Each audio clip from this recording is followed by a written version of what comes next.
Hi friends, welcome back to our channel. ప్రతిరోజు మన channel ద్వారా ఎన్నో పూజా విశేషాల గురించి తెలుసుకుంటున్నాం. అలాగే ఈరోజు కూడా పంచాంగం, సుభాషితం, కార్యసిద్ధి, సంకల్ప సిద్ధి తదితర అంశాల గురించి తెలుసుకుందాం. వీడియోలోకి వెళ్ళే ముందు వీడియోను చివరి దాకా చూడండి. అలాగే వీడియోపై మీ అభిప్రాయాన్ని కామెంట్ రూపంలో తెలియజేయండి.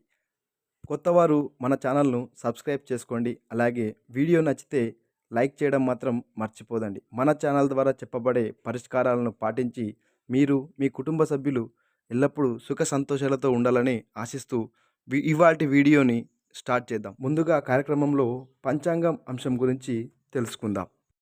నేటి పంచాంగం తేదీ 30/12/2023 శ్రీ శోభకృత నామ సంవత్సరం, దక్షిణాయనం, హేమంత ఋతువు, మార్గశిర మాసం, కృష్ణపక్షం.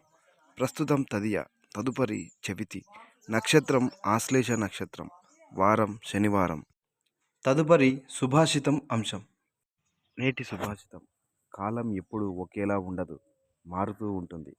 తల పొగరుతో తిరిగిన వాడిని తల దించుకునేలా చేస్తుంది. తల దించుకుని బతికిన వాడిని ధైర్యంగా బతికేలా చేస్తుంది. నవ్విన వారిని ఏడిపిస్తుంది, ఏడ్చిన వారిని నవ్వేలా చేస్తుంది. కాలం చేతిలో అందరం కీలుబొమ్మలమే. తదుపరి కార్యసిద్ధి అంశంలో చేయవలసిన పూజా విధానం గురించి తెలుసుకుందాం. ఈరోజు కార్యసిద్ధి అంశంలో చేయవలసిన పూజా విధానం. ఈరోజు సాయంత్రం సంకష్టహర చతుర్థి. ప్రస్తుతం ఆశ్లేష నక్షత్రం కావున విశేషంగా ఆంజనేయ స్వామి వారిని కార్యసిద్ధి అంశంలో ఇప్పుడే చేయవలసిన పూజా విధానంలో పూజించాలి. ఆంజనేయ స్వామి చిత్రపటం కానీ లేదా విగ్రహం కానీ ఇంట్లో ఉంటే పూజ గదిలో తులసి దళాలతో స్వామిని అర్చించి స్వామికి తేనె, అరటిపండు కలిపి నైవేద్యం పెట్టి యథాశక్తి పూజించండి. ఇలా పూజ చేసిన తర్వాత ఆంజనేయ స్వామి దండకాన్ని కానీ లేదా హనుమాన్ చాలీసాను పారాయణం చేసుకోండి. ఇలా ఆంజనేయ స్వామిని ఈరోజు పూజించడం వలన జన్మ జాతకంలో శని దోషాలు, అష్టమాదశ శని దోషాలు వంటివి వెంటనే తొలగిపోతాయి. మానసిక ధైర్యం చేకూరుతుంది. మరియు ఎవరికైతే శుభకార్యాలు, మంగళ కార్యాలులో విఘ్నాలు ఏర్పడుతున్నాయో వారికి ఆ విఘ్నాలు తొలగి శుభం కలుగుతుంది. ఇంట్లో పూజ చేయడానికి వీలు లేని వారు దగ్గరలో ఆంజనేయ స్వామి దేవాలయం ఉంటే స్వామికి 2 అరటిపండ్లు నైవేద్యం పెట్టి కొన్ని తులసి దళాలను స్వామికి సమర్పించి గుళ్ళోని స్వామిని పూజించి రావడం వలన స్వామివారి అనుగ్రహం ప్రాప్తిస్తుంది. తదుపరి మంత్ర ప్రభావం అనే అంశం గురించి తెలుసుకుందాం. ఈరోజు చతుర్థి, ఆశ్లేష నక్షత్రం కారణంగా జన్మ జాతకంలో ఏవైనా రాహుకేతు దోషాలు, కుదృష్టి లాంటివి ఉంటే కొంచెం తగ్గుముఖం పడతాయి.